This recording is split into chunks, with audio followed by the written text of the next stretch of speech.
Shalom. First and foremost, I want to give all praise, honor, and glory to the Most High, Yahweh, Ba'ashem Yahawashi, Ba'ashem Rakakwadash, and I want to say Shalom to Yaakov Nakloth out there, pursuing this truth diligently, coming at you once again with another lesson. And as you can see, this one comes from Instagram Threads, and it's by this guy, Karo Jitsu, and this guy is just all the way bugged out, right? And you can tell, just, by the way he looked. He got this head wrap on and stuff. Big cross with another cross on it. This guy's gone, right? He doesn't know what's going on. And all of it back. What Bring the law. Is actually being said in this is don't eat pork. From this other video. Now, I don't know who the two individuals in this video are. They seem to be on some type of podcast. And what was said there was accurate. This guy comes in and he tries to lean into his understanding. This guy doesn't look to be an Israelite. He could be because it's not about appearance, but this guy looks to be some type of Middle Eastern. So more than likely Ishmaelite, all right, or depending on how close he is to certain areas, he could even be an Elamite. But this guy, look, he doesn't know what he's talking about, right? So I'm going to go ahead and play this video, and we're going to talk about it, because what this guy says is really... what he says at first is correct. And then he goes completely off and goes off about going off that, it gets bad. So I'll let you see. So here you go. Yeah, Leviticus 11. Does it tell you why? Yeah, because they're bottom feeders. They're the scum of the earth. Same thing with shellfish. How can you have a healthy body if you're consuming the scum? Where does it say do not eat pork? Leviticus 11. I'm going to look it up right now. Yeah. Because if it says that... It says, do not eat swine. No, if it says just point blank, hey, don't eat that, I'll never eat it again. Yep. It says, don't eat it. Mm-hmm. Yes, in Leviticus...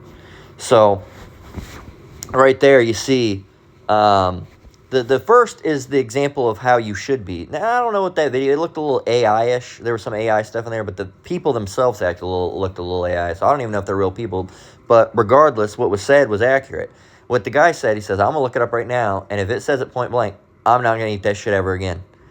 And that's how you should be. All right? That's how you should be. Like, I've never heard that before, but you show me where it says that, and I won't do that shit ever again. That's how you should be, okay? But this guy, all right, and this is, again, we've made so many lessons about not leaning in understanding, own understanding about what's right and what's wrong. And this guy has a fucked up interpretation of the Bible. Okay, and it's an interpretation. Okay, a lot of people say, well, the Bible is subject to interpretation. It is, but there's only one way you can interpret it, right? I can interpret SpongeBob to be a horror show. Would I be correct? No. I can interpret Dave Chappelle stand-up to be a politician show, just like C-SPAN. Would I be right? No. And I could interpret the Bible to be for everyone, and that the laws were done away with and we're not supposed to keep any laws anymore. Would I be right? No. All right, and that's what Christians do. They apply their own ideologies. They apply their own, their own, what do I want to call it? Not rituals, but what the Bible talks about, customs. All right, customs. They apply their own customs that they've done for years and years and years, and traditions. And they make them out to be like they're biblical, and they're not. All right, they're just a tradition of men, as the scriptures say. And this individual right here he's going off of what he thinks is right, and what he thinks is right is completely wrong. And we're going to go through the scriptures and show you, okay? We're going to show you that everything that this guy has to say is completely false. So let's rewind it a little bit. So here you go. No, if it says just point blank, hey, don't eat that, I'll never eat it again. Yep. It says, don't eat it. Mm-hmm. Yes, in Leviticus and Deuteronomy, the Israelites were commanded not to eat pork. Nobody's denying that. If you're going to sit there and say that Christians today are still bound by every dietary law that was given to ancient Israel, then bring all of it back. Bring the law of the mixed fabrics back. Bring stoning people for certain sins back. Bring back the animal sacrifices, every separation law, bring them back. Because woman, you can't sit there and pick and choose what you want to follow. Here's the thing, I don't eat pork myself because I understand that they're not the cleanest animals. But to sit there and say that Christians can never eat pork again, no, you're wrong. The whole reason God was giving Israel these laws was to separate them from the pagan nations around them. But you're still missing the whole point. Jesus didn't come to create another external system where holiness is measured by what enters the mouth. He came to transform the hearts. Because you can have the cleanest diet, the strictest diet, right? But if your heart is still full of lust, pride, ego, envy, then what's the point? Jesus came to shift everything from external ritual purity to inward purity. That's why Jesus said, it is not what enters a man that defiles him, but what comes out of him. You know, it is very rare, but I'll still have bacon sometimes, right? If you don't want to personally eat pork, don't. That's completely fine. But to say that someone is not a Christian because they eat bacon for breakfast, come on now. Just don't eat pork. And this Yeah. guy was really cut because first of all he's double-minded because he said I don't even eat pork, and then he goes on to say that sometimes I do eat pork. Well, then you do eat pork. If you do it sometimes, then you do, right? I can't say I don't eat shellfish, I don't eat shrimp, and then you're gonna catch me in the morning. Oh, I'll just have some shrimp for breakfast. No, if you say you don't do something, you don't do something, right? So that right there gives any credibility that this guy did have, which he didn't have. Right away into the dust to the wind. Dust to the wind, right? That's how this individual is. So let's go back to what he was saying, If you're, and let's just go through it. Because if bit by it bit. says that, it says, do not eat swine. no, if it says just point blank, hey, don't eat that, Yeah. I'll never eat it again. Yep. It says, don't eat it. Yes, in Leviticus and Deuteronomy, the Israelites were commanded not to eat pork. Nobody's denying that. If you're going to sit there and say that Christians today are still bound by every dietary law that was given to ancient Israel, then bring all of it back. So, right there, he said, if you're still saying that Christians are bound by those dietary laws, well, here's the thing. Christians, all right, and what I mean by Christians is because by technicality, we are Christians, okay, in this truth. We call ourselves Hebrew Israelites to separate ourselves from the Christians, but by technical definitions, we are the true followers of Hamashiach, as the Christians would say, Christ, all right?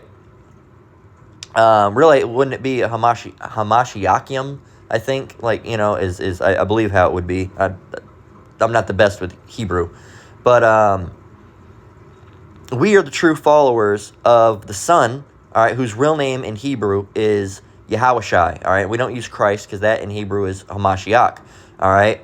Some people hear them say Hamashiach, all right? No, it's Hamashiach.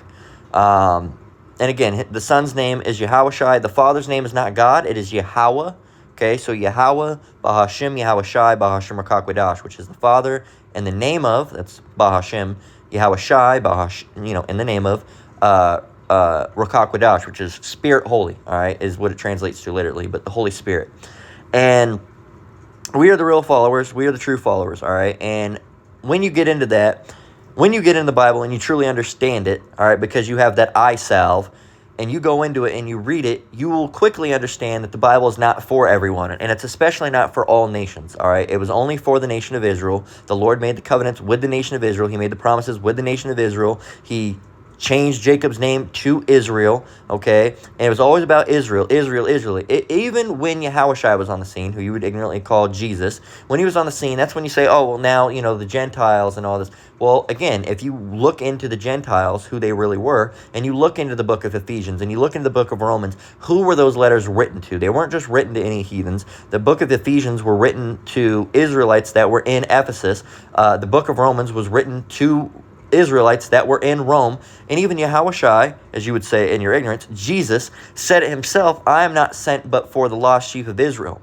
Okay? He wasn't sent to anybody. He was sent for the lost sheep of Israel. Now, again, these individuals were dwelling in foreign lands, sometimes for generations at this time. Okay? They might have been born in Rome. For example, Paul was a Roman-born citizen, but he was from the tribe of Benjamin, all right? He was a Benjamite, which would make him an Israelite by blood, but by birth, by citizenship, he was Roman, okay? So he would be considered someone as likened to a Gentile, all right? Because he was called a Roman, he was born in Rome, all right?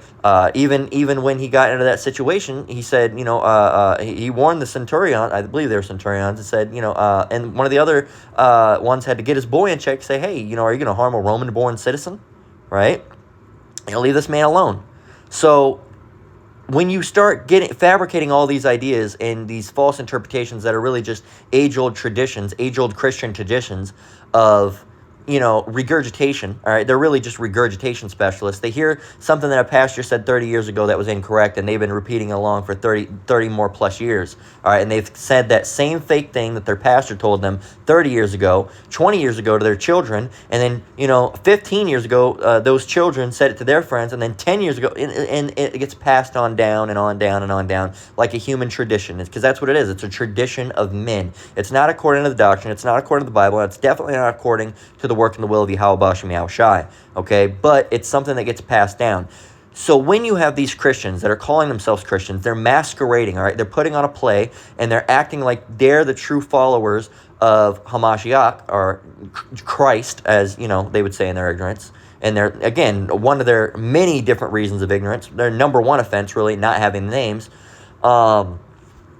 They don't understand. If they don't understand that, they're not going to understand the other things, all right? They're not going to understand the law. They're not going to understand why the law was given. They're not going to understand the covenants. They're not going to understand, Israel was made as a special people. They're not going to understand those things. And when they don't understand those things, they're not going to be able to keep those things. And when they don't keep those things, they're not really doing what they're supposed to be doing.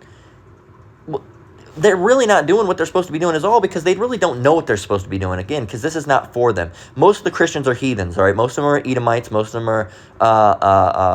it's primarily Edomites, all right, so-called white people. Not every so-called white person is an Edomite, but that's, the Edomites in general are the so-called, white European individuals, all right, that's who they are, that hail from, really Idumea originally, but that hail from, in a modern sense, the Caucasus region, all right? That's why they're originally, well, not originally because they were called Edomites, but after that, they started having all these covering casts that they not only put on our people, but put on their people as well, and one of those terms, before white came about, was Caucasian, okay? Caucasian, which is from what? Dwelling in that region of the Caucasus Mountains, because they're cave dwellers, okay? That's really what that's really what they are, all right? Caucasian means cave dweller.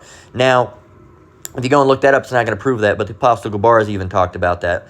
Cave dweller, all right? And regardless, regardless, say it didn't mean cave dweller. Well,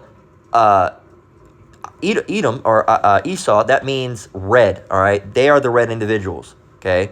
If you look at an individual, they put, again, now the covering cast is white. They say, oh, we're white. You're not white, okay? Paper is white. Snow is white. You are red, all right? And at the very least, pink. Okay, so you're the red people, okay? But they try to put that on the Indians. You're Redskins. They're not red. They're ruddy, okay? And ruddy is brown, all right, with reddish undertones. It's not just red. Matter of fact, when Esau came out, it was said, Aisha, which wasted away is he, okay? And mind you, they only mentioned his color, okay? They mentioned him being red. They didn't mention anybody else's, okay? Why? Because everybody else was normal colored, okay? He was not. He was not. He was the anomaly. They said, oh, hell, And primarily the Christian church was really started by Esau. It's ran by Esau, and it's inhabited most primarily by Esau. I mean, you do have a lot of our people, the so-called Negroes, Latinos, and Native Americans that are also involved in that, especially with the, Christian baptism and all this Baptist churches and shit. They're very bad with that. And the Catholic Church for the Northern Kingdom, all right, so-called Negroes and Latinos, or so-called Latinos and Native Americans, excuse me. The Negroes, they're in the Baptist Church primarily, and Seventh-day Adventists, Jehovah's Witnesses, stuff like that, right? That's where Jake usually stays. Southern Kingdom Jake, excuse me. Northern Kingdom Jake, they're usually down with the Catholic Church for the most part. But yeah, it's just one of those things where they regurgitated these things and they say, oh, well, if you are really a follower of Christ, all right, I'll use your word of ignorance. If you're really a follower of Christ, you're going to do the things that Christ wanted, okay? And Christ, mind you, did the work and the will of his Father, okay? So what his Father would want, he would want, and what he would want should be the same thing that you want, okay? And the Father set up a law, a dietary law, all right, for you to keep generation upon generation. Who's you? The Israelites. But again, if you're a Christian, all right, you're masquerading as us, all right, as I believe it's pronounced in Hebrew as Hamashiachim, followers of Yahushai through, followers of Yahweh through Yahushai, excuse me, and you should be doing the same thing, right? You should be following the laws, all right, keeping the Sabbath, right? You should be keeping the Passover, right? or if not everybody can keep the Passover to that, so sometimes you have to just pray and hope the Lord passes over you. Because again, usually it's camp leaders that will do that. It's a very solemn assembly, and it's very important if you even mess one thing up. That's why they don't just let anybody do it. It's somebody that's been trained how to do it perfectly and is usually a leader, because they have to hold it very, very specifically. And it's even told you if you don't have, if there's one thing you're not sure about, just don't keep it. Just pray that the Lord passes over you, because you don't want to mess it up and bring a curse upon yourself, right? So but you're at least going to have some reverence on the Passover. You're going to pray that the Lord passes over you, and you're going to try to do your best, right? And you're going to keep Day of Atonement. Anybody can do that. Keep Day of Atonement, do the Day of Atonement fast and whatnot. And that's what you're going to be doing, all right? Keeping the high holy days, all right, to the best of your ability. Again, this all goes back to the best of your ability. Keeping the law to the best of your ability. Again, we're not saved by the law, all right? We're saved by grace, okay? You're going to hear us talk about this time and time again. But that doesn't mean that just because you're saved by grace that you can just do whatever you want and just hope, oh, the Lord's going to have mercy on me. No, that's not how it goes, all right? Because the wages of sin are death, okay? The wages of sin are death, and we're still commanded not to sin. And the funny thing is with Christians is that they'll talk about not sinning, not being a sinner, not sinning, not being a sinner. But what is sin? Okay? What is sin? Okay? What is sin according to the Bible? What is sin according to the Bible? Now, it should say sin is the transgression of the law. Okay? In the Bible, sin is defined as any thought, word, or action that goes against Yahweh's will and perfect moral character. No. Yes, but no.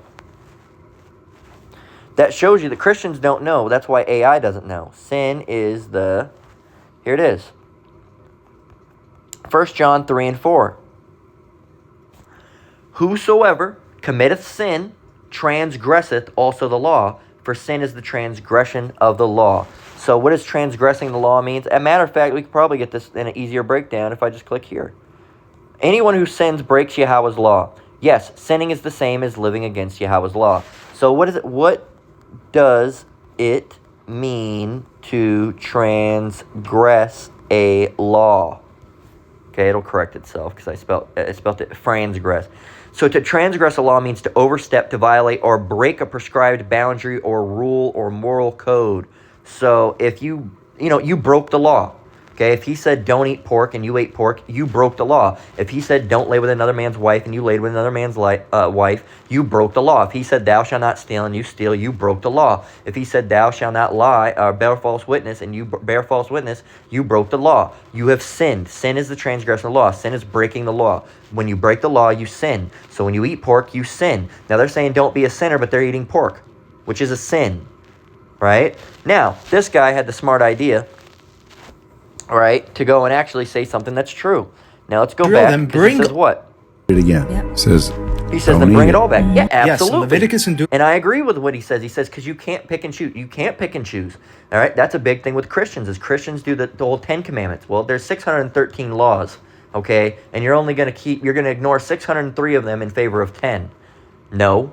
All right, that wasn't the complete list of the laws. Okay, a lot of people, it's just the 10 Commandments. Well, no, there's more to that. There's the dietary law. There's the laws on keeping the Sabbath. There's the laws on, keeping holy days. There's a law on mixed fabrics. There's the law on fringes. There's the law on what women should do. There's the law on, there's plenty of laws. All right, for example, in the original 10, it didn't mention homosexuality. Okay? It didn't mention homosexuality, but the law includes homosexuality. When I'm talking with the original 10 that they quote constantly, that's not in there. Okay? That's not in there. And the dietary law is not in there. All right? And how women should behave is not in there. Okay? And keeping Sabbath, I believe, in the original 10 is not in there either. Okay? There's a bunch of stuff that's not in the original 10. But it's still law. It's still commandment. Okay? So let's continue to hear what he has to say. Deuteronomy, the Israelites were commanded not to eat pork. Nobody's denying that. If you're going to sit there and say that Christians today are still bound by every dietary law that was given to ancient Israel, then bring all of it back. Bring the law of the mixed fabrics back. Bring stoning people for certain sins back. Bring back the animal sacrifices. Every separation law, bring them back. Because you're wrong about one thing, though. You said bring back animal sacrifices. Well, you don't have to bring back sacrifices because Yahushua, or as you would say, Christ, was the ultimate sacrifice. So he was the ultimate sacrifice. The ultimate sacrifice does not mean that the laws went away with, all right? That does not mean that the laws went away with. And it's the same thing with the covering, all right? He was the ultimate sacrifice. He covered us. But that does not mean we get to sin willy-nilly, all right, as they say. All right, you're not allowed, it's not a free-for. You're allowed to do whatever you want. If that's the case, then why aren't Christians going and blaspheming? All right, why aren't Christians going and committing adultery? Why aren't Christians going, and a lot of them do, but why aren't Christians going and lying and stealing and murdering? Right? Why aren't they doing those things? Well, because, it's a sin. Well, there's a whole bunch of other things that are sins as well, but you guys are still doing those, and you're saying that you don't have to keep those even if you do. You can't say that the whole law was done away with and then keep parts of the law. If the law was done away with, it was done away with. Okay? You can kill, you can lie, all right? You can covet, all right? You can sleep with your best friend's wife. You can go and do all those. If the law was done away with, if it was truly done away with, all those were part of the law, all right? All those were binding agreements of the law. If the law was done away with, you can go and sleep with your best friend's wife, all right? You can go and steal his ox, all right? You can go and steal his car. You can murder him, as a matter of fact. Why? Because the law was done away with. We're not under law. We're lawless, all right? We're in a total state of anarchy, right? We're not under the law in any way, shape, or form, in any capacity. So that means that the 10 would be done away with as well because the 10 were part of the law, okay? They were part of the law, so those get done away with. Everything else gets done away with. If you can eat pork, you can do all those things because the law was done away with, then you can go and commit as much sin as you want. Well, it wouldn't be sin anymore because sin is the transgression of the law. And if the law was done away with, you can't transgress the law anymore because it's been expunged, which means sin is done. You can't do it at all. You can't transgress. It's impossible to sin because the law was done away with, right? You see, they don't understand what they're talking about. And this is why I want to go and get this scripture. We get it a lot. This is going to be Isaiah 8:20, which reads, "To the law and to the testimony, if they speak not according to this word, it is because there is no light in them." Matter of fact, I'm going to ask not ChatGPT, but I'm just going to see if the AI, was the law done away with in the Bible?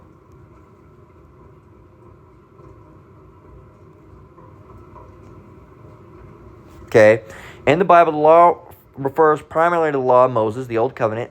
Through the death and resurrection of Yahushua HaMashiach, believers are no longer bound to this law. That's false. A lot of people misconstrue a lot of scriptures. No, it said the Bible teaches that Yahushua did not come to destroy the law, but to fulfill it. Okay, once he accomplished this on the cross, again, a lot of people say, oh, well, he destroyed the law. He fulfilled it. No. The scripture says that he didn't come to destroy the law, but to fulfill it. What does that mean? He didn't come to dismantle the law. He came to fulfill it, all right? What does fulfill mean? To keep it in completion. If I fulfill an order, I got that order and I sent it out to the best of my, the best of my ability. It was, well, not even to the best of my ability. I did it 100%. If you said, I want one green envelope and one blue envelope, and I said I fulfilled that, then guess what? Rest assured, you're getting one green and one blue envelope. All right, there's not going to be one missing. You're going to get it because I fulfilled it. All right, I'm not going to do away with the envelopes. I'm not going to rip them up and throw them away. I'm going to make sure that they're done. I'm going to make sure that they go out. I'm going to make sure it's established, right? But Christians, again, they don't understand because, again, they don't have the eye salve. They don't have the Holy Spirit. They don't have the Lord dealing with them because, again, this is not for everybody, and they don't understand anything. It says right here, it says, believers are no longer bound to this law. That's incorrect. It says the ceremonial, sacrificial, and dietary laws. No. Ceremonial law to an extent still in effect. Sacrificial law was done away with. Why? Why was sacrificial law? Why was that one done away with? That one was specifically done away with because he was the ultimate sacrifice. He was the sacrificial lamb, right? It mentions that. Now, a lot of people like to misconstrue scriptures with the resurrection of Yahushua, dealing with all this means. A lot of people say it's not that what enters into the man, but that what goes out that defiles him. A lot of people say, oh, that's dealing with diet. That's not really dealing with diet like that, all right? It's not dealing with diet, okay? It's not dealing with diet. And I mean, at the end of the day, we are under grace, but again, we have to rehearse these righteous acts to perform them to the best of our ability. Do we have leeway? Yes. We do have leeway. We have mercy. We have grace. But that doesn't mean you use that grace period that's been extended unto you to just piss it away and do whatever you want. Okay? That's not what it means. Okay? When you are pardoned from something, that doesn't mean you go and do it again. All right? That means you refrain from it and try not to do that to the best of your ability. Okay? If you're pardoned for something, say if you were pardoned from speeding and then you go out and speed, you're not going to be pardoned again for that. All right? You're not going to be pardoned. Okay? So you have to repent. All right? And turn back from your sin and forsake sin. All right? And cleave unto Yahweh Bashem Yahushai to the best of your ability and offend less. Again, the Lord has reasonable expectations for us. He's not going to say never sin because he knows that's impossible for us. Okay? We're not Yahweh Shai. Okay, we're not like the sun. All right, we can't keep it to the extent that he kept it to, but we can keep it to the best of our ability. Which means sometimes we're gonna go off, sometimes we're gonna lean into the flesh, sometimes we're gonna have one of the laws is not to have foolish thoughts. We have foolish thoughts from time to time, which means we do go off, we do sin. Are we sinners? No. Okay, no. If I play a video game, okay, or I have played a video game, am I a gamer? No, I have played a game, all right? But if I do it constantly, every day, I make a routine out of it, then I'm a gamer, okay? It's the same thing. If I throw a football, I'm not a football player, okay? But when I'm involved in that, then I become a football player. If I kick a soccer ball, I'm not a soccer ball player, but I kick the ball. Okay, if you sinned, you're not necessarily a sinner. A sinner is someone who has shrouded themselves and amassed themselves in sin and transgression and doing whatever they want, like eating pork and then doing this and doing that and doing this and doing that. Christians are sinners. Yes, they are sinners. And they say, well, everyone's a sinner. Not everybody's a sinner. We were sinners, but we're not sinners currently. All right, we're not surrounded and living and given into sin like that. No, do we sin from time to time? Yes, but that doesn't make you a sinner. Okay, if I sing from time to time, when I'm in the shower, I might sing a song. Does that make me a singer? No, that doesn't make me a singer. Okay, constantly sinning, constantly every day, you're eating pork, and then after eating pork, you're eating this that has something unclean in it. If you're not eating pork, you're eating shellfish, and if you're not doing that, you're lying. If you're not doing that, you're stealing. If you're not stealing, you're looking upon another man's wife. If you're not looking upon another man's wife, you're coveting something that he has. If you're not that's a sinner.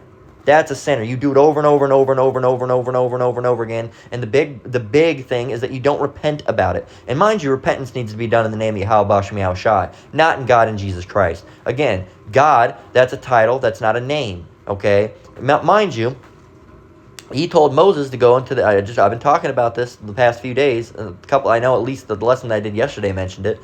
About he gave a name to Moses. All right, go and tell them I am has sent you in. That's what Moses did. And I am, or technically he is, because that's the name, because he's only I to himself.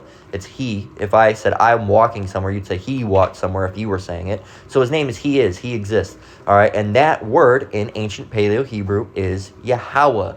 Okay, Yahweh. Now Yahushai has part of his father's name, Yahweh. He is. All right, but he has the Shawai part. And what does that mean? That means deliverer. Okay, so he is the deliverer. The Father's name, he is the existing one. All right, he exists. His Son's name, he is the deliverer, one who delivers. All right, one who exists, one who delivers. That's the Father's name and the Son's name right there. So, and Christians don't know that. Christians don't know anything. What do they know? They don't know much, right? So, but anyway, it says, it says ceremonial laws. Regarding temple sacrifices, ritual washings, and festival days, which were symbolic shadows of Hamashiach's work. Well, Hebrews 10:1, let's go over there, because that's what it's quoting.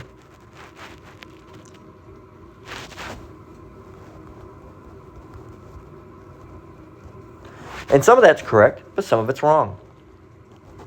Hebrews 10:1, it says, for the law, having a shadow of good things to come, and not the very image of those things, can never with those sacrifices which they offered year by year continually make the comers thereunto perfect. For then would they not have ceased to be offered, because that the worshippers once purged should have no more conscience of sins. But in those sacrifices there is a remembrance again made of sins every year. For it is not possible that the blood of bulls and of goats shall take away sin. So again, there were some things that were changed. Okay, one sacrifice of, as you say, Christ is sufficient. He became the ultimate sacrificial lamb. Okay, so yes, that was done away with. Now, you mentioned all of Hebrews 10, it says, that's become shed. No, rules regarding temple sacrifice were done away with. Ritual washings were done away with. Festival days, no. The Sabbath was not done away with. Day of Atonement was not done away with. Passover was not done away with. Okay? Was not done away with. No. Never said that. Okay. Dietary restrictions. The distinction between clean and unclean foods from the Old Testament has been lifted. Mark 7 and 19. Let's go over there.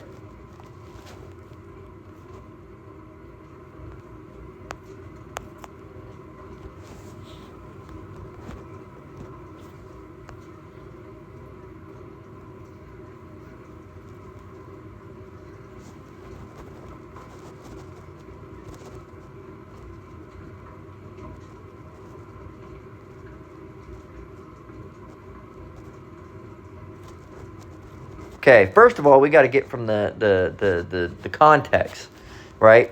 So let's read it from verse 1. Okay, Mark chapter 7 and verse 1. It says, Then came together unto him the Pharisees and certain of the scribes which came from Jerusalem. You know about the Pharisees? Not good people, right? And when they saw some of his disciples, whose disciples? Yahushai's. Okay, you would say Jesus. All right, Jesus' disciples were here. And when they saw some of his disciples eat bread with defiled, that is to say, unwashed hands, they found fault. So they didn't go and immediately wash their hands. They ate, right? It says, for the Pharisees and all the Jews, except they wash their hands, oft eat not, holding the tradition of the elders. It says, and when they come from the market, except they wash, they eat not. So if you don't wash your hands, you don't eat. This is a tradition that they had, right? It says, and many other things there be, which they have received to hold, as the washing of cups and pots, brazen vessels, and of tables. Again, you're not commanded to wash your hands. All right, if you don't wash your hands, that's not a sin. Okay, that's not a sin. Okay. It says, then the Pharisees and scribes asked him, why walk not thy disciples according to the tradition of the elders, but eat bread with unwashed hands? Why don't you hold the traditions of the elders? Right? He answered and said unto them, well hath Isaiah prophesied of you hypocrites, as it is written, this people honoreth me with their lips, but their heart is far from me. So again, he was saying, look, these type of people, they honor me with their lips, all right, but their heart is really far from me. They don't really understand what this is really about, right? Howbeit in vain do they worship me, teaching for doctrines the commandments of men. Christians do this.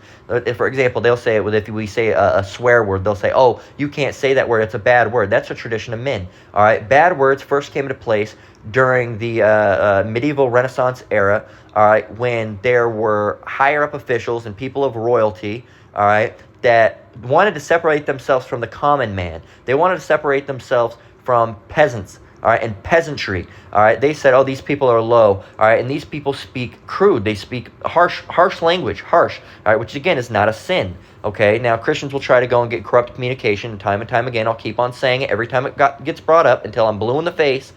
That corrupt communication, if you look into it and you look into the original language, corrupt communication is dealing with deceitful speaking. It's dealing with things that you ought not say. And that's not to say, shit, first of all, that word wasn't even around in the Lord's time. Okay, that was a term that came later. You can look this up. Was the word shit, fuck, damn, piss, cunt, motherfucker, were those around during the Lord's time? And it's going to say no, they weren't around. First of all, those are English phrases. And during his time, primarily the languages that was spoke was Hebrew and Greek, all right, and Latin. So no, all right, shit is not a Hebrew, Latin, or Greek word. So would the word shit be around? No, it would not be. Would fuck be around? No, it would not be. So would the Lord directly condemn those words? No, he would not. Why? Because they were not existent, okay? So that's a tradition of men that you have. Oh, it's crass, it's crude, and that comes from the medieval church. All right, the medieval church put that up because, again, medieval church was ran by people that were considered as royalty. They weren't really royalty at all, but they were considered as royalty, and they wanted to separate themselves from the lower classmen. So by separating themselves from the lower classmen,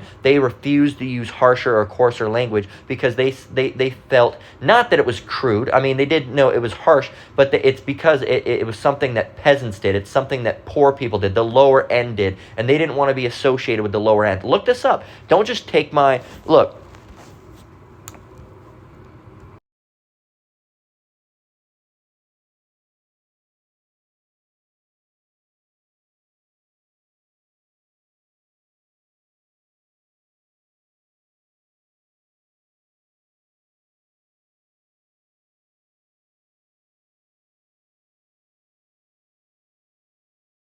yes. It's a fascinating theory, but historically false. No, because I looked it up before. Okay? Medieval era bad words weren't about bodily function or sex, which were common and unrefined, not taboos meant to separate social class. Instead, the most severe expletives were blasphemous oaths related to God, Christ, and the saints. No. That's false. Okay, where did the idea of bad words come from?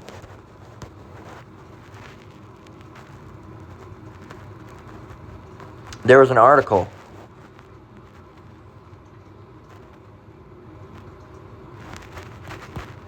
Here, let me word it differently. Is it true that it was the church, the medieval church, that was the first to warn against swear words?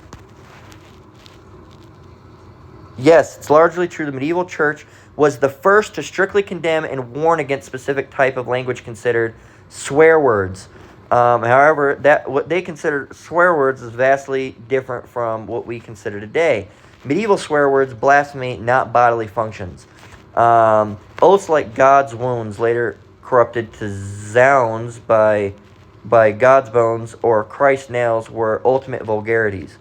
The church warns that these phrases were not just taking the Lord's name in vain, which again, it's not taking the Lord's name in vain. To take the Lord's name in vain means useless. It's to make the Lord's name useless. All right, that's not saying a word. So saying goddamn, first of all, the Lord's name is not God. Okay, so that wouldn't be a profanity. It means not throwing their names around uselessness. Put some respect on their name, right? It says they were believed to physically harm the ascended body of Christ in heaven. You're not going to be able to physically harm him at all. It says, much like the perversion of the Eucharist. Shift in taboos. What changed this dynamic? The transition to our modern day understanding of swear words became after the Middle Ages. The Protestant Reformation, 1500s. Protestants moved away from the Catholic view of Hamashiach's physical body, which caused the terrifying power of the medieval religious oaths to wane. Renaissance and Victorian era. As society emphasized privacy and sanitation, bodily and sexual functions began to be hidden in shame.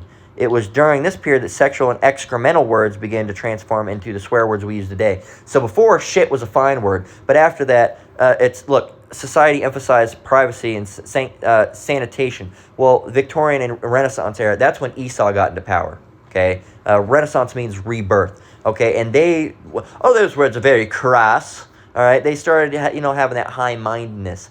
And they wanted to separate themselves from the scum, all right, things that were dirty and nasty and vile, all right. So they, put, taboos upon those words, all right.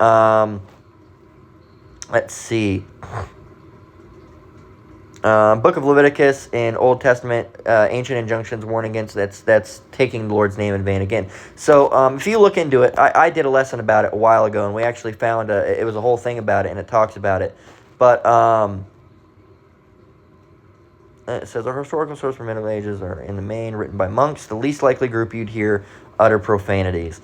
What was the first cuss word in history? Arse, shit, fart, and bullock. Are considered the oldest, ranging from Anglo-Saxon era, 1000 AD. So, which shows you that those were actually in effect much before the 14 and 1500 era, right? So no, okay, those words weren't bad. They were at some point in history arbitrarily marked as bad words, all right? And those, again, marking those as bad words, they're marked. It's a custom, all right? It's a tradition of men. Okay, for example, if I told you that the word towel is a very bad word, then after a couple generations of I teach my kids that and they teach their kids that, someone says towel, they're liable to get smacked across the lips. All right. So again, you don't really understand anything, and that's fine. It's not, but that's fine. It's not for you to get, so you're not going to get it. All right.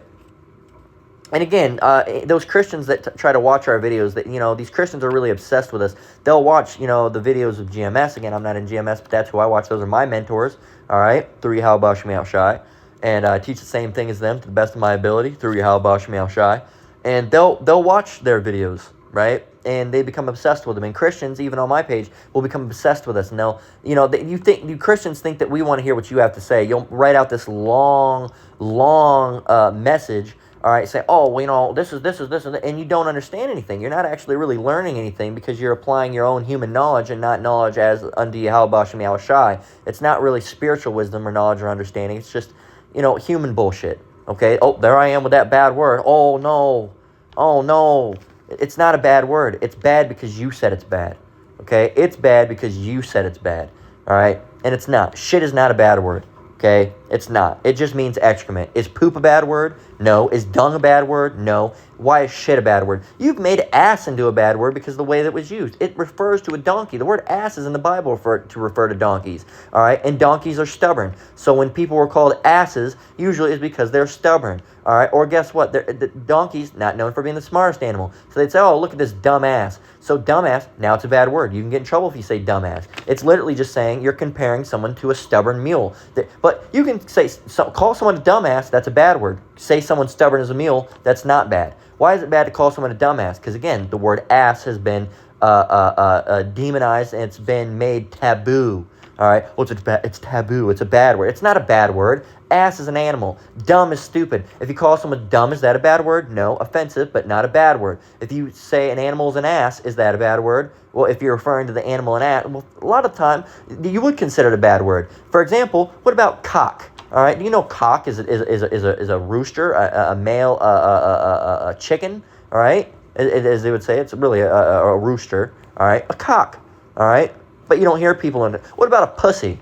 All right? A pussy. Again, if you call someone a cock, that's a bad word. Call someone a pussy, that's a bad word. Call someone an ass, that's a bad word. Ass goes back to a donkey.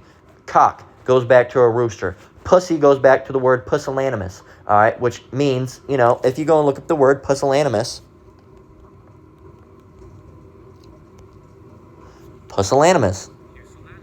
lacking courage, resolution, or determination. That's where the word pussy comes from. You're being a pussy, all right? You're being pusillanimous. No, you're being a pussy, all right? We're not gonna go through, you're being pusillanimous. No, you're being a pussy, all right? You're being pussy, all right? That's how it is, okay? But because these words have been attributed to other things, now they're bad, all right? It's the same thing with retard. You can't use retard. Retard's a slur against slow people. You're taking a medical definition and you turn it into a slur. Well, then, if I can't say retard, you can't say moron, okay? You can't say moron. You want to know why? Because you know that was originally a medical diagnosis? Did you know that? Here, I'll prove it.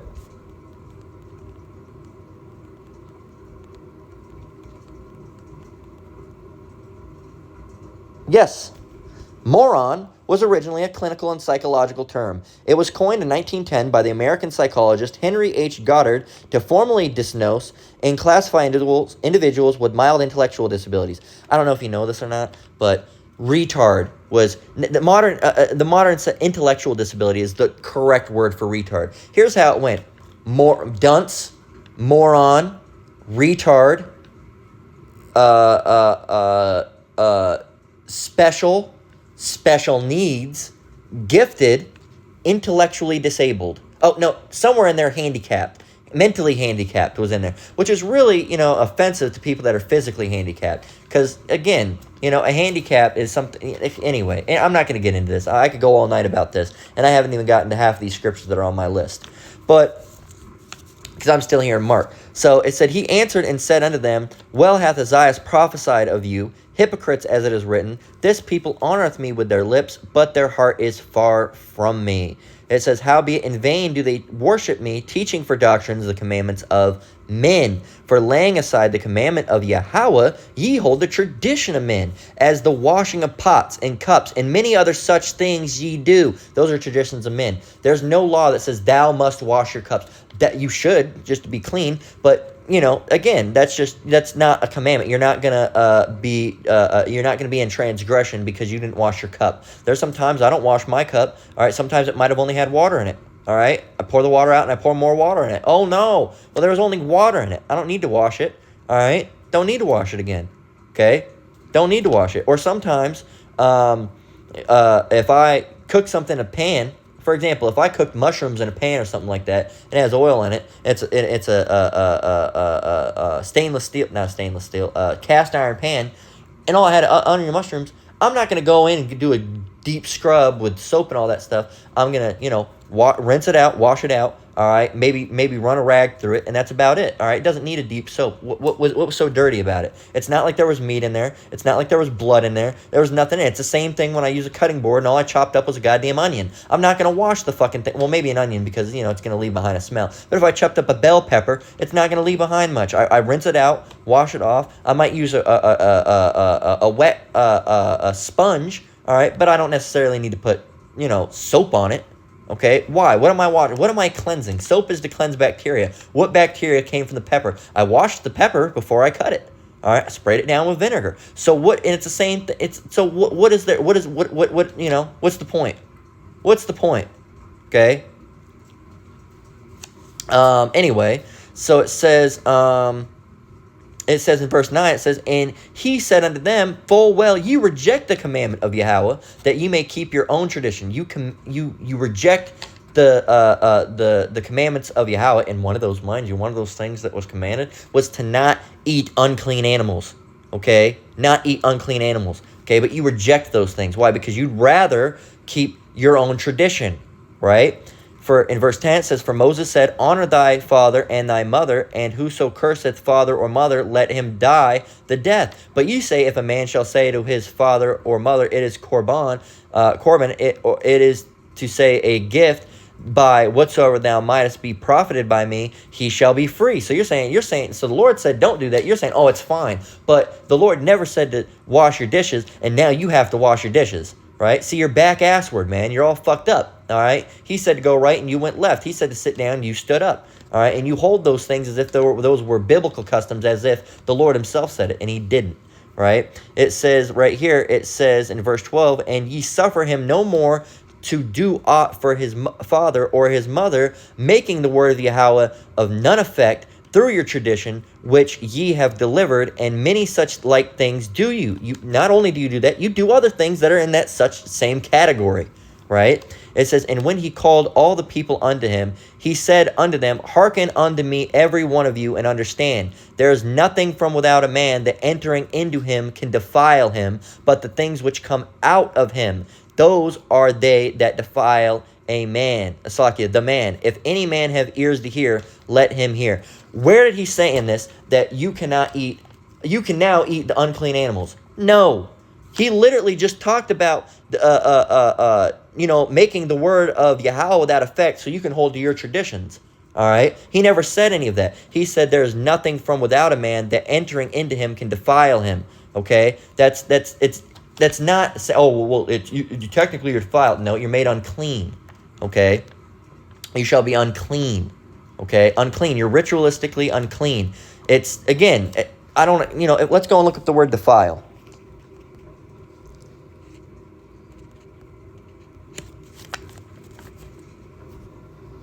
Make dirty, polluted, or ruin the purity of something. Okay? Now, again, you are made as ritualistically unclean. What is ritualistically uncleanliness in the Bible?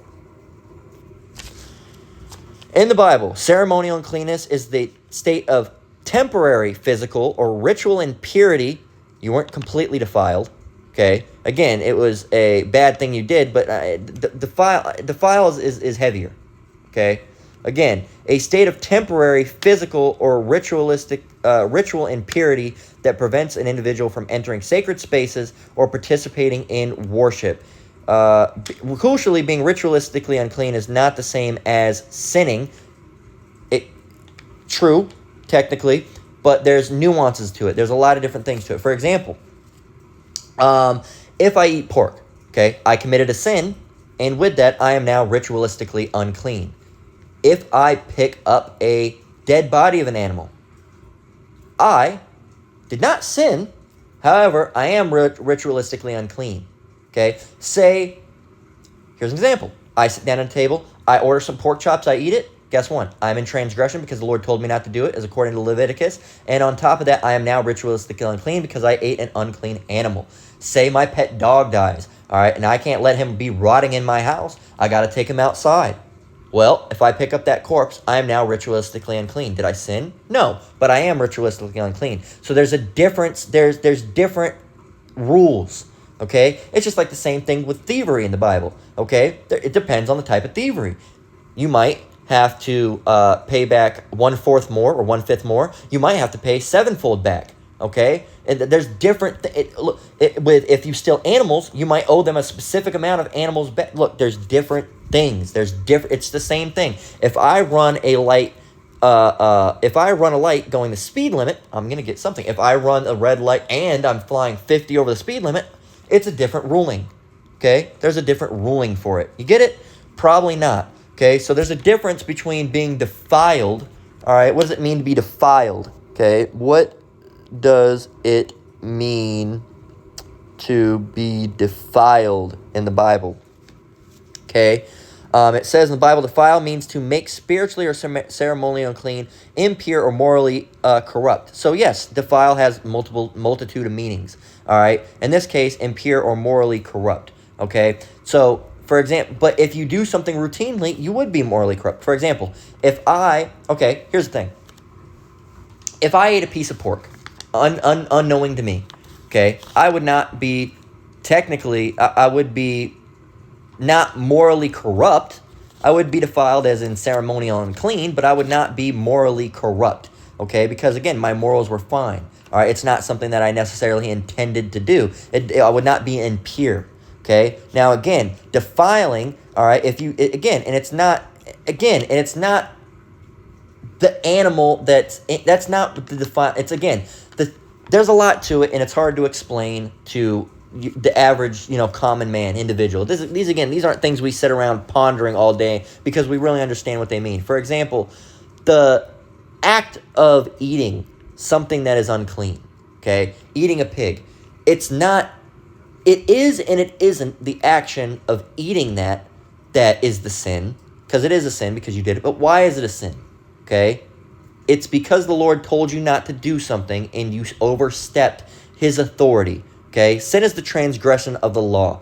Okay, that's what it is. Okay, it's not, it's just because it's an animal. It has nothing to do with it. It's because he told you not to do it. Now, why did he tell you to do it? Well, the more you look into it, you look into things that animal. All right, come on now, pigs. All right, aka pork, swine. As it doesn't say pork or pig in the Bible, it says swine. They actually absorb through the flesh. All right, that's a little known fact. Some people know that. Some people don't know that. And here's another little known fact. It's actually more commonly known.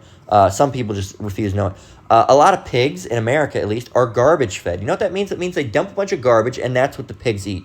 Okay? Now they say, it's clean garbage. It's mostly other things. No.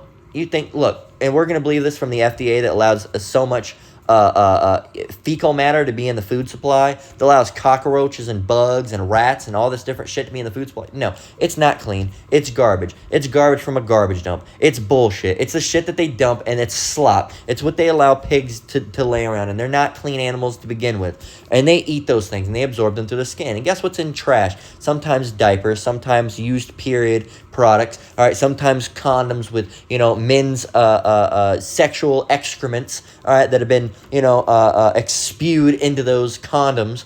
And guess what? Then a pig eats those things, all right, and guess what? They absorb what's in their environment through their skin. So guess what? You know how they say you are what you eat? Well, guess what? You're a condom, you're a used tampon, all right, and you're a used diaper. That's what you are, because that's what you're eating, okay? So there's a lot more to it. It's not just, even if the Lord did say don't do it, that's why I said why, that should be enough, okay? But it's not just that. There's a reason why the Lord gave you these rules. And again, if you let's go back to Mark chapter 7. As a matter of fact, I'm curious what the word here, Mark chapter 7, and is the Blue Letter Bible not working today? Come on. Now, it's Mark 7 and what?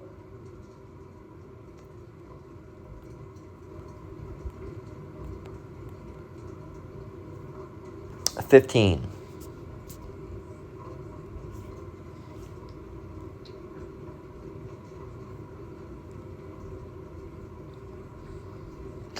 Well, while we're waiting for that, we'll continue on from 16. If any man have ears to hear, let him hear. And when he was entered in the house from the people, his disciples asked him concerning the parable. And he said unto them, Are ye also without understanding also? He said, Are ye so without understanding also? Do ye not perceive that whatsoever thing from without entereth into the man, it cannot defile him, because it entereth not into his heart, but into the belly, and goeth out into the drought, purging all meats? And he said, That which cometh out of a man, that defile a man. Again, a lot of people think this means it's dealing with, that means everything's been cleansed, you can eat whatever. No, it's showing you that at the core, at the end of the day, it's the heart of the man, all right, that is either right or wrong, okay? It's either right or wrong, okay? And that's on a grand scale. For example, there's going to be people that wake up at the last moment that were still eating pork. And again, you're not saved by keeping the law. There's a lot to this. There's a lot of different layers. Okay, I just watched the Shrek anniversary today. Ogres are like onions. All right, there's ogres have onions. Ogres have onions. Wait, onions have layers. Ogres have layers, right? Well, this truth has layers. Okay, there's layers to it. Should you be doing those things? No. Do we have mercy? Yes. Just because we have mercy, should we be doing those things anyway? No. Does the Lord still want you to rehearse the righteous acts? Yes. Is keeping the law showing you that to love the Lord? Yes. Is keeping the law going to get you saved? No. Is breaking the law going to get you destroyed? Yes. There's a lot of different levels to it, man. And it's one of those things that it's not something that can be taught in all the lesson, all right? But still, with just what we're getting today, we're going to show this guy really doesn't show any semblance of an understanding, okay? Now, the guy did mention, the purity of heart again, but those that are really, truly purity of the heart and pure of the heart with the understanding, they're not going to be doing the things that the Lord don't want you to do, okay? Again, for example, let's get one. Would Jesus ever go against his Father? No, according to Christian theology, Jesus would never go against his Father. There you go. He maintained perfect, willing obedience to the Father's will. Okay, here's another one. So he would uphold his Father's laws.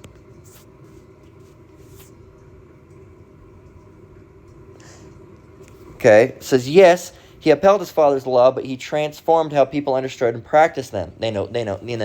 It's the Christian stuff, right? They're excuses. The ministry of excuses. Okay. Meanwhile, we're in the ministry of reconciliation. The Christians are on the ministry of excuses. It says, according to Christian theology, Jesus did not abolish the Old Testament laws. Instead, he fulfilled them by explaining their true spiritual meaning and living a life of perfect obedience to them. So, if he didn't abolish the law and he upheld them and never taught people to break them, why do Christians think that the dietary law is no longer in effect? Don't use Mark. Because they always try to go back to that same scripture, Mark. Okay? It says, the New Testament explains that the Old Testament laws were temporary placeholders designed for ancient Israel until the Messiah arrived. Where? Even without using the book of Mark, mainstream Christian theology holds the dietary laws were no longer in effect because Jesus fully completed their theological purpose. And God explicitly revealed this change to the apostles afterward, where Christians look to Matthew 5:17 when Jesus said he came to fulfill the law, meaning fulfilling, that means to completing their entire purpose. Okay? They think that he fulfilled the law means, oh, now that I fulfilled it, I completed its purpose and it's done away with. That's what it is. The new covenant. Once Jesus lived the perfect life, died, and rose again, he established a new covenant. He hasn't established that new covenant yet. It hasn't been established yet. That's to come. Okay? The law was, and we know because we're going to get that. Okay? The new covenant. Okay? For example, let's see. What do I want to get? A new covenant wherein... Oh, here it is. Here it is. I have it up. Jeremiah 31 and 31 through 34. Okay? It says, Behold, the days come, saith the Lord, that I will make a new covenant with the house of Israel and with the house of Judah. Okay? And this is what, of course, Yahushua, this is all going to be fulfilled in the kingdom. Okay? Not according to the covenant that I made with their fathers in the day that I took them by the hand to bring them out of the land of Egypt, which my covenant they break. That's that same covenant that people are breaking now, right? Although I was an husband unto them, saith the Lord, but this shall be the covenant that I will make with the house of Israel after those days, saith the Lord. I will put my law in their inward parts and write it in their hearts, and will be their power, and they shall be my people. And they shall teach no more every man his neighbor and every man his brother, saying, Know the Lord, for they shall all know me. For the least of them unto the greatest of them, saith the Lord. For I will forgive their iniquity, and I will remember their sin no more. So here's an example. Why are you still having churches, right? That's preaching the word. Know ye the Lord. Well, you wouldn't have to do that if we were under the new covenant, if we were in the kingdom. And the new covenant's going to be in the kingdom. We would not have to have that because everyone's going to know the Lord. There would not be any preaching and teaching in season and out of season, on highways and byways. It's going to be done. No one's going to be doing that because, again, you're not going to have to teach, oh, hey, did you know the Lord? Everyone's going to know the Lord. Everyone's going to know the Lord. It's going to be known, okay? Now, the heathens are still going to have to be corrected and taught because, again, they're not going to have it written within them. But as far as other Israelites, no. And Israelites are the ones that are actually going to be able to get it to the full extent, right? Heathens will eventually get there to a point where at least they'll get around to it, right? But we're still going to have to maintain and watch them so they're not going off, right? So what do I even want to get here? Let's just, I got a whole thing of scriptures here that, let's get James 2 and 10. Okay, which shows you that this is why we have mercy. Okay, but just because we have mercy doesn't mean that that's a free-for-all sin party. James 2 and 10, this shows you why we need mercy. James 2 and 10, it says, For whosoever shall keep the whole law, and yet offend in one point, he is guilty of all. So, for example, if I kept the dietary law, but at one point I wear a garment of mixed fabrics, guess what? Guilty of all. Right? Guilty of all. Because I broke the law. Okay? So that's why we have mercy. Okay? That's why we have mercy. Let's get Romans 6 and 14. Which is going to show us, okay? For sin shall not have dominion over you, for you're not under law, but under grace. See, we're under grace. We're not under the law. That means we don't have to keep it. No. Verse 15. What then? Shall we sin because we're not under the law? Because we are not under the law, but under grace? Yahweh forbid. Shall we break the law because we're not under the law? No. No, the Lord forbids it. Okay? Let's get, what is this? That's Ephesians. Ephesians 28 and 8.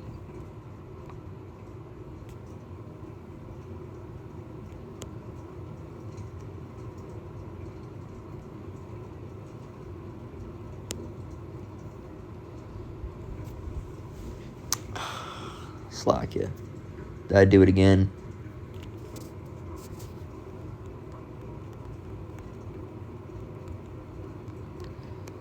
I have a math thing where 2 and 8. Oh, I see what I did. Ephesians. I wrote Ephesians 2, 8, 9, and it should have been Ephesians 2, semicolon, or whatever that thing is called, and then 8, and then dash 9. I see what I did, because I wanted to get 8 through 9. So anyway, here it is. That's how it should be written. I had it written like this. So, 2 and 8 through 9. Okay, so Ephesians 2 and 8 through 9. It says, For by grace are ye saved through faith, and that not of yourselves. It is the gift of Yahweh, not of works, lest any man should boast. So again, going into this, we're not saved by the keeping of the law. Okay, but we should still do it. Why? Why should we do it? Well, here's a couple good reasons. Let's get Ecclesiastes.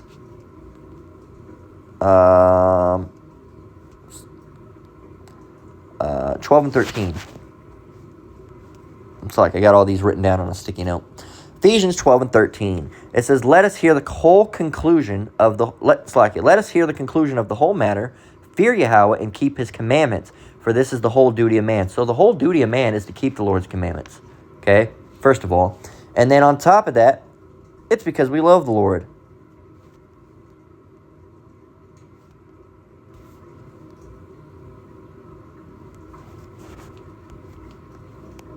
Okay.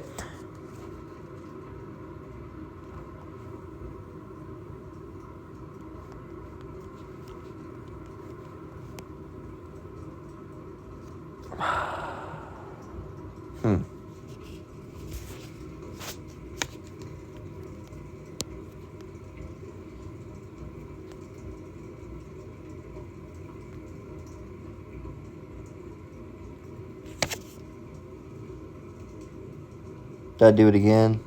I think I did.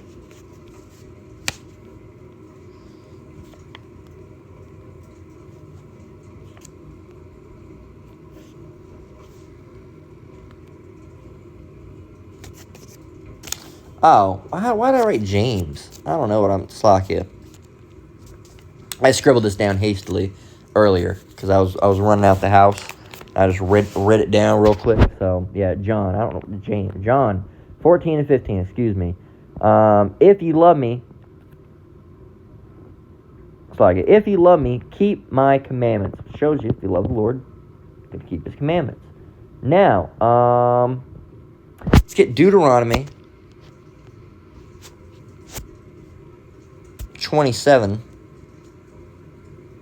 and 26, which is going to read, cursed be he that confirmeth not all the words of this law to do them, and all the people shall say amen. So what does this mean? What does it mean? Well, let's search it up and see if Google gets it.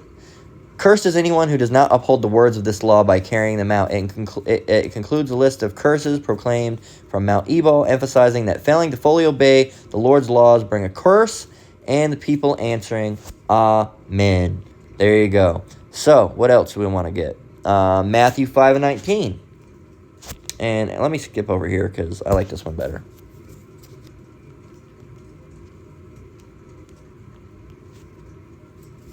Matthew 5 and 19.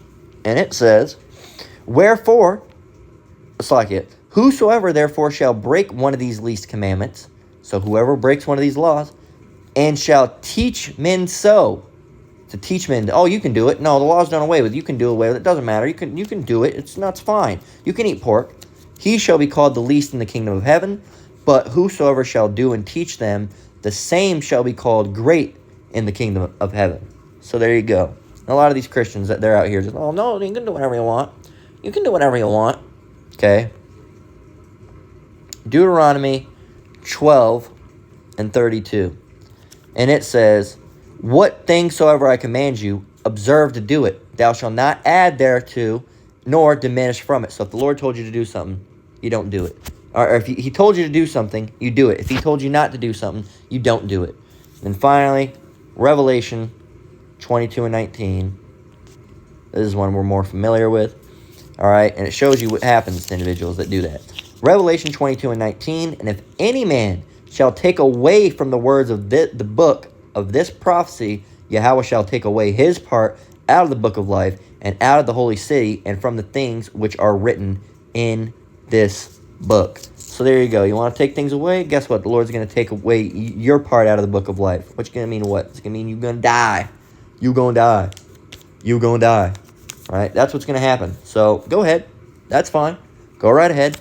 Believe me. Don't believe me. He who has ears to hear, hear. If you don't, that's fine. Those with the eye salve, all right, and you know, and the spiritual unplugging of their ears, they're going to be A-okay. But you individuals out there, they're just reprobates. You don't know. You're too locked into traditions of men. That's fine. That's fine. And again, just remember, this guy went on to say, oh, I do eat bacon sometimes in the morning. Well, you just said you don't eat pork, and now you're saying you eat bacon. A double-minded man is unstable in all his ways. You're double-minded. No, I don't eat pork. I do eat bacon sometimes. Beef bacon? Well, no. Turkey bacon? No. Pork bacon. Well, you just said you don't eat pork. I don't. But you just said you eat pork bacon. I do. So then you do eat pork. Nope. All right, whatever you say, buddy. Whatever you say. So that's where we're going to close out. Lord willing, the lesson was edifying. Stay away from these individuals, man. These guys don't know what the fuck they're talking about. So anyway, that we're going to close out. Lord willing, was edifying. Again, I want to give all praise, honor, and glory to the Most High, Yahweh, Ba'ashem Yahweh Shai, Ba'ashem Makakadash. Shalom, you brothers and sisters out there. Keep enduring, keep the faith. We're almost out of here until the next one, Lord willing. Shalom.